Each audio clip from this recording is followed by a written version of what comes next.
I can hear you, and it seems to be going on my end. Can you hear me now? Now I can. Okay. Well, I hope that everyone else was able to hear me because there's a chance that maybe they were not able to. Um, so what I've been talking about is that the sense that a harder path will eventually lead to some kind of reward, and that the rabbis understood the harder path to be Torah and mitzvot, because even though the Torah seems to indicate that it's the easier path, they weren't seeing that in their own lives. They were seeing the trials and tribulations of being a Jew in the medieval world and found out that it's just not working. And so the Torah has to understand it a different way, which is that there is an olam haba, there is a next world, and the reward's going to be in that world. And all those who commit sins and have a good life in this world, they're going to have a bad. When they get to the end of when they die, and then they get to what in Hebrew is Gehenna, which we loosely translate as hell, that is going to be full of these thorns. That's going to be an awful rest of eternity for them.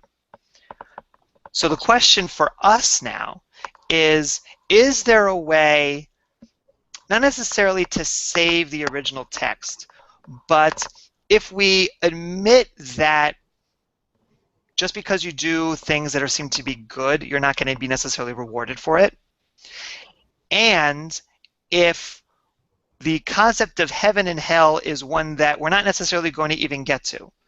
In Jewish circles, heaven and hell and doing things for the sake of olam haba, especially in more modern circles, is taken with a bit of a grain of salt. So let's put that to the side for a second. We can have that conversation another time. To what extent can we save the teaching that if you follow commandments, you're going to be rewarded? If you don't, you're going to be punished? While knowing that evil exists and that just because you do good things, nothing bad is going to happen, and we're not going to even deal with the issue of the next world. So one way that I'd like to think about this is actually a blog post from definitely not a religious thinker. He is I think he is an engineer at Microsoft, talking about how teams work within the Microsoft world. So I want to share that with you now. Let's see. Share. Okay.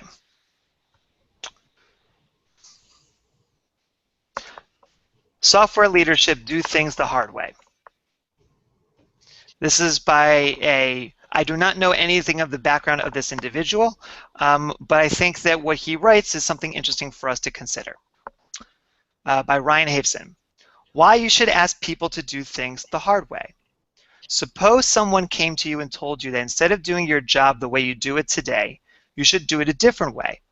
On top of that, suppose they told you the new way would be more difficult.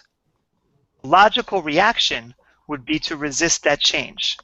This is a sane, natural reaction. Most of the time, making a transition within an organization to do things in a better, more efficient way actually requires people to do more work in the short term.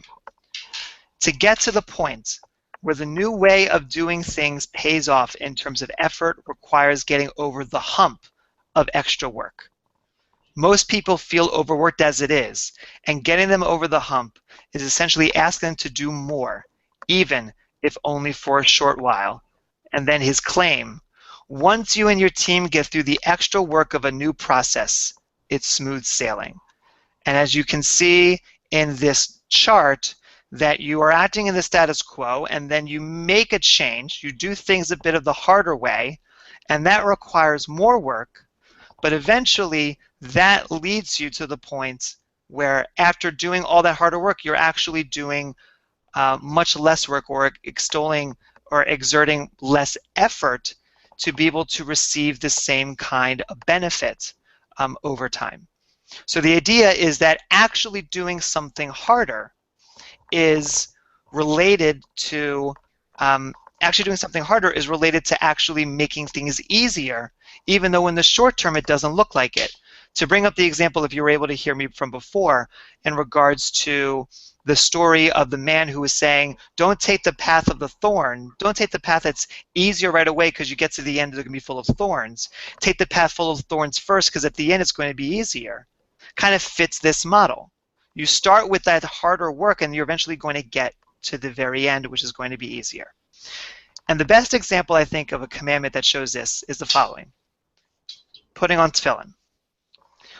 When you put on tefillin, first off, as a discipline to be able to remember to do this every single day, takes that time. To be thoughtful, to be able to know how to do it. Having to put it on, having to wrap it yourself, is not necessarily an easy thing. There are certain ways in which you have to turn them, you have to turn the straps, to be able to bring them around. Often it's falling off your arm. It often feels pretty uncomfortable. And then wrapping it on your hand in a particular way to bring God's name, which is Shaddai. In addition to also the headpiece. And to be able to have this while you pray. And you have this on your arm, and you're thinking about how is this feeling, and it can distract you in many ways from prayer or from being able to connect to what it is that you're doing. And by the way, the original commandment of tefillin wasn't just doing it during prayer, it was actually to wear it the whole day. So imagine going through your whole day having to wear this on your arm like it. And actually being in Jerusalem, I've actually seen that. And yet what I found is that the more one sticks with it, the more that the tightness of the tefillin, the act of wrapping it, which was very difficult at first, not only became easier, but that the purpose of it became clearer. And that for everyone, it's a different kind of a purpose. So for me, wrapping tefillin was a sense of me connecting with God, having that sort of binding of myself to God with the words of the Shema, partially the ones that we had in this week's, in the chapter of this week's Torah portion of V'hayim Shemoah, of wrapping myself sort of with God into a loving embrace. Others, it may be just a sense of being connected to their Judaism. And there may be a lot of other different ways of connecting, of finding that goal that you're actually trying to reach, which, by the way, is one of the important elements that Ryan Haveson mentions in terms of being able to get to that eventual goal. So, for instance, that in order to help you get to that place where you get to less work, be clear about the goal. Understand what is it that you're trying to achieve, and knowing that having that intention beforehand is going to lead you towards being able to get to that flat plane. Also, and I think this is important for anything in regards to commandments, that you have to meet face to face first. That it's about doing things in the context of a group or community. Even though many commandments we have are individually based, we do them together. We not only learn how to do them easier, we not only learn how to be able to understand them better, but that I think that we also have a sense of being able to connect to it in an easier fashion. And it is still a difficult path, and it's only just one example. There are many other mitzvot we can talk about, but of how it may be difficult to do it first, but even in this world, and even if it doesn't necessarily change our whole lives, and we're not talking about the rain coming down or that the world is going to be better because of the fact that we do mitzvot, that in our own lives, mitzvot can actually help us connect to whatever goal that we want to search for. So that's what I have to share today. And Richard, do you have any thoughts given what you've been able to hear, or just on this topic in general? Well, sorry to join you late, first of all. And I think it's a fascinating topic because all sorts of thoughts cross my mind, including the fact that when you're going up the hill, so to speak, you don't know. There's not a given that it's ever going to pay off. Right. It's faith. Or belief in. I mean, in that case, obviously, it's a bit different than the kind of faith that we talk about. But there's work involved. You have to have confidence in yourself. And I love the questions around the questions that you're raising. I think it raises all sorts of points. And the other part to it, I think, is we don't we individually don't know that it works.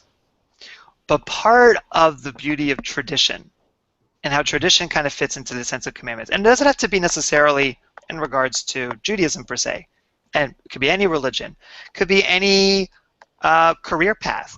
It could be a loving of a particular sports team. It could be whatever it is that you feel that the tradition involved in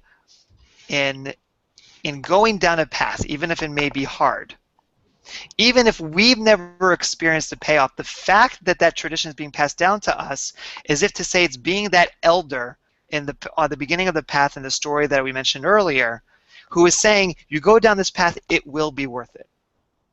As if to say that the fact that we have traditions that have lasted the test of time indicates their efficacy, indicates that there are things that work.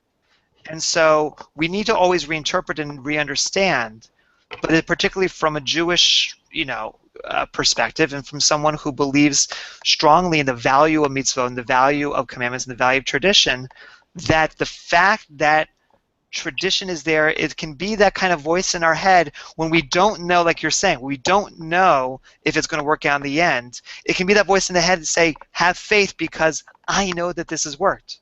I've seen it in your ancestors. It's easy to have faith in the mitzvot.